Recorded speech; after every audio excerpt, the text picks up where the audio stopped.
Hello student, good morning.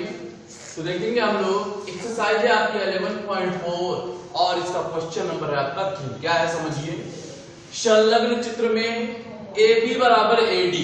ध्यान दीजिएगा, ये आपकी जो भुजा है वो AB है और ये किसके बराबर है? AD के बराबर है। आगे क्या कहता है देखो, AD लंब CD। ध्यान दीजिएगा, AD ये आपकी भुजा AD है, किस पर लंब है? CD पर लंब है, यानी कि जो ये कोण है 90 डिग्री बनेगा। आगे AB लंब क्या है? BC। तो ये देखो इधर ये AB भुजा है ना, ये किस पर लंब है? BC पर। समझ में आ रहा है ना? AB जो है वो BC पर क्या है? लंब है। आगे देखेंगे इसके बाद इसका जो पहला पार्ट है वो क्या कहता है? कहता है त्रिभुज ABC सर्वांग सम त्रिभुज ADC। यानी कि जो ये वाला त्रिभुज है ना ABC, ये सर्वांग सम है किसके? ADC के। कहता है क्या कि RHS सर्वांग समता के लिए तीसरा युग्म क्या है? तो देखो इधर हमने यहां पर लिखा हल क्या लिखा हमने? 1 लिखा। ठीक, तो समझिएगा बहुत ध्यान से। इस त्रिभुज की ये वाली भुजा, इस त्रिभुज की ये वाली भुजा के क्या है बताओ? बराबर। यानी कि एक चीज हमें मिल गई। क्या मिली बताओ? ध्यान देंगे बहुत अच्छे से। RHS में हमें क्या मिला? S मिला, क्योंकि ये साइड है। इसके बाद हम लोग देखेंगे दोनों में, देखो इधर ये रहा, इसमें भी एक कोण समकोण है, इसमें भी एक कोण समकोण है। ध्यान रखिएगा ये संगत कोण है। ठीक, यानी कि संगत कोण का मतलब ये है जब इन दो आकृतियों को एक दूसरे के ऊपर रखेंगे ना तो B जो है वो किस पर जाएगा? D पर जाएगा। ठीक, तो यानी कि देखो अगर R का मतलब क्या है बताओ? राइट एंगल होता है। अब तीसरा जो है आपका H बचा है। H का मतलब हाइपोटेनस होता है। तो ध्यान रखिएगा, जैसे ये आपकी समकोण है, समकोण के सामने की भुजा को ही हम कहते हैं। ध्यान दीजिएगा, ये क्या है? आपकी H है। क्या है? H। केवल आपको इतना ही ध्यान रखना है। केवल आपको क्या रखना है बताओ? इतना ही ध्यान रखना है। जो H है, H क्या है बताओ? ये वाली भुजा है ना, और ये क्या है? ये दोनों में क्या है बताओ? ये दोनों में उभयनिष्ठ है। उभयनिष्ठ है कि नहीं है? उभयनिष्ठ है ना। तो यानी कि जो आपका ऑप्शन होगा वो कौन सा हो जाएगा? यहां पर हम लोग लिखेंगे AC बराबर AC। यानी कि कहता है सर्वांग समता के लिए तीसरा युग्म क्या है? तो सर्वांग समता के लिए जो तीसरा युग्म है वो कौन सा है? AC बराबर AC। यानी कि जो AC है वो AC के ऊपर ही आएगा, इतना याद रखेंगे। अगला देखो दूसरा पार्ट क्या है? क्या BC बराबर DC। ध्यान दीजिएगा, क्या BC बराबर DC। देखो ये BC है और ये DC है। कहता है क्या BC बराबर DC, तो लिखेंगे हाँ। हाँ, ठीक, BC बराबर क्या? DC। BC बराबर DC। थोड़ा सा ब्रैकेट लिख देंगे, क्योंकि सर्वांग सम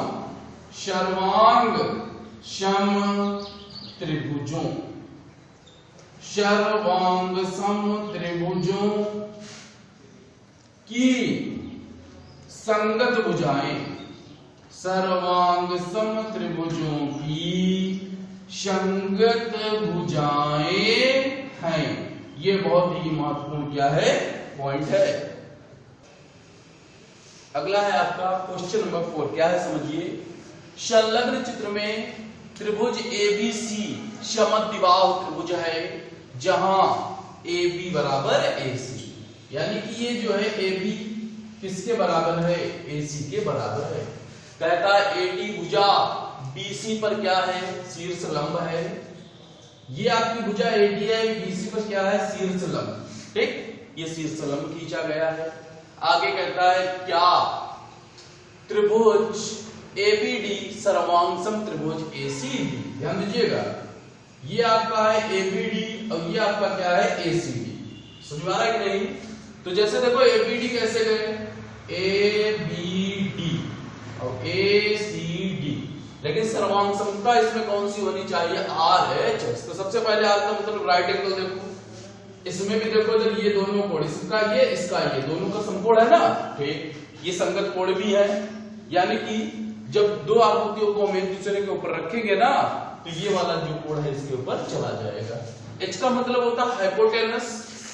समकोण के सामने की भुजा को हम क्या कहते हैं? कर्ण कहते हैं।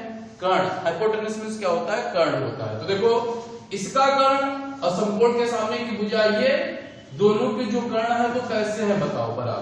बराबर है। और क्या है आगे? एस का मतलब होता है साइड। ध्यान दीजिएगा, चाहे हम इस त्रिभुज की बात करें या इस त्रिभुज की बात करें, दोनों में ये वाली जो भुजा एडी है ना, क्या है बताओ? उभयनिष्ठ है। ठीक, तो हमें तीन चीजें मिल गई, आर भी मिल गया, एच भी मिल गया और एस भी मिल गया। कहता है क्या? तो यहां पर हम लोग लिखेंगे सबसे पहले हल। ठीक, और यहां क्या लिखेंगे? हाँ क्या? हाँ, त्रिभुज एबीडी सर्वांग सम त्रिभुज एसीडी, यानी कि जो एबीडी है ना वो एसीडी के क्या होगा? सर्वांग सम। दूसरा पार्ट समझिए, उपरोक्त उत्तर के लिए आवश्यक सर्वांग सम युग्म ज्ञात कीजिए। ठीक, तो ऊपर जो इसमें प्रयुक्त हुए थे उनको लिखना है। तो इसका युग्म एक, जैसे हमने ऑप्शन ए डाल दिया, क्या होगा? सबसे पहले ए बी, क्या लिखा? A B. जो ए बी है वो किसके बराबर होगा? ए सी के। ए बी बराबर ए सी, एक आपका ये हो गया। दूसरा ध्यान दीजिएगा, ये कोण है ना ए डी बी, ये लिखा हमने कोण ए डी बी बराबर किसके होगा बताओ? कोण ए डी सी बराबर आपका हो जाएगा 90 डिग्री। समझ आ रहा है कि नहीं? ये जो है आपकी क्या होगा? देखो इधर ये आपका कर्ण हो गया, ये आपका एक कोण समकोण हो गया। अब बची कौन? भुजा। तो यहाँ पर सी पार्ट यानी कि तीसरा पार्ट क्या लिख देंगे? एडी बराबर एडी, यानी कि जो एडी है ना वो एडी के बराबर हो गया। हो गया सभी। अगला देखेंगे तीसरा क्या है। कहता है क्या बीडी, ये आपकी देखो इधर बीडी है और ये क्या है बताओ? डीसी है। कहता है क्या बीडी बराबर डीसी? तो सबसे पहले लिखेंगे हाँ, क्या लिखेंगे? हाँ, बीडी बराबर क्या लिखा हमने? बीडी जो है वो किसके बराबर है? डीसी के। ठीक, हाँ बीडी बराबर डीसी। ब्रैकेट लिख देंगे क्या? क्योंकि सर्वांग सम, क्योंकि सर्वांग सम त्रिभुजों, ठीक, की सर्वांग सम त्रिभुजों की क्या? संगत भुजाएं हैं, संगत भुजाएं हैं। बस इतना जो है आपको लिखना है।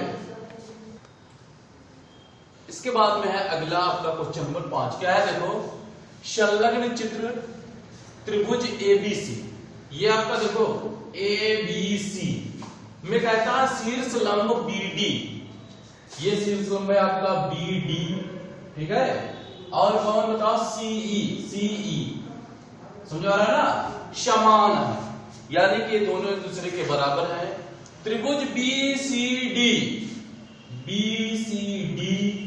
सर्वांगसम त्रिभुज क्या है? सीबीई। कहता है कि आरएचएस सर्वांग क्षमता के लिए जरूरी आवश्यक युग्म बताइए। तो ध्यान दीजिएगा, आरएचएस के लिए नंबर 1 हम लिख रहे हैं। सबसे पहले आर का मतलब होता है राइट एंगल, तो राइट एंगल ले लीजिए। आपका राइट एंगल यही तो है। फिर जैसे इधर से हमने लिखा बीईसी, ये लिखा देखो हमने कोण बीईसी बराबर, अगर इधर से हम लेंगे बीईसी तो इधर से क्या लेंगे? सीडीबी, तो बराबर कोण क्या होगा? सीडीबी बराबर 90 डिग्री। आर हो गया। अब बात करेंगे एच, यानी कि हाइपोटेनस। देखो इधर समकोण, ये समकोण के सामने की भुजा कर्ण, समकोण ये भुजा कर्ण, और ये तो आपको मालूम है कि ये दोनों त्रिभुजों में क्या है? उभयनिष्ठ है। तो सबसे पहले यहां पर महत्वपूर्ण चीज ये है कि जैसे ये वाला जो त्रिभुज है ना, कौन सा त्रिभुज? जैसे आपका त्रिभुज बीसीडी जो है सीबी के ऊपर रखेंगे तो क्या बनेगा? जैसे इसको उठाकर हम लाते हैं यहां पर तो क्या बनेगा? देखो इधर जो डी है वो किस पर चला जाएगा बताओ? ई पर। तो यहां पर जो सी है ना, सी वो कहां जाएगा? बी पर जाएगा। जाएगा कि नहीं? यानी कि यहां पर जो बनेगा BC बराबर क्या लिखेंगे हम लोग, CB। समझ में आ रहा है कि नहीं? जो BC है वो CB के बराबर हो जाएगा। दो चीजें हो गई। अब तीसरा क्या है? तीसरा आपको दिए गया था, क्या दिया गया था? साइड। साइड आपको क्या दी गई थी? देखो इधर BD, ये हमने लिख दिया BD बराबर, और BD बराबर क्या? BD बराबर CE। CE BD क्या है? देखो ये BD और CE ये आपको पहले से दिया गया था। तो ये देखो इधर RHS सर्वांग समता के लिए जरूरी जो सर्वांग युग्म है वो कौन से? एक ये R है, ये H है, और ये क्या है बताओ? S है। ठीक। इसके बाद देखेंगे हम लोग मल्टीपल चॉइस क्वेश्चंस, यानी कि बहुविकल्पी प्रश्न। समझिए क्या है। क्वेश्चन नंबर 1, समान माप एवं आकृति वाले दो त्रिभुज कहलाते हैं। तो आपको बताना है क्या कहलाते हैं, यानी कि अगर उनकी माप जो है समान है ना, समान माप एवं आकृति वाले, तो क्या होगा यहाँ पर? दूसरा ऑप्शन जो है वो सही होगा, यानी कि समान माप एवं आकृति वाले दो चित्र जो है वो सर्वांग सम कहलाते हैं। आगे, यदि त्रिभुजों की तीनों भुजाएं क्रमशः बराबर हों तो कहलाता है। यानी कि देखो इधर त्रिभुजों की तीनों भुजाएं, भुजा मतलब साइड, तो कौन सी सर्वांग समता होगी? तीसरा विकल्प सही है, S सर्वांग समता होगी, यानी कि भुजा भुजा भुजा। तीसरा, त्रिभुज के तीनों कोणों का योग, ये तो आपको मालूम ही होगा, क्या होगा बताओ? तीसरा विकल्प सही है, यानी कि 180 डिग्री। तो इस प्रकार जो है मल्टीपल चॉइस आपके क्वेश्चन पूरे होते हैं। ठीक है, और साथ ही जो आपका चैप्टर 11 है वो भी पूरा होता है। आज के लिए इस वीडियो में इतना ही।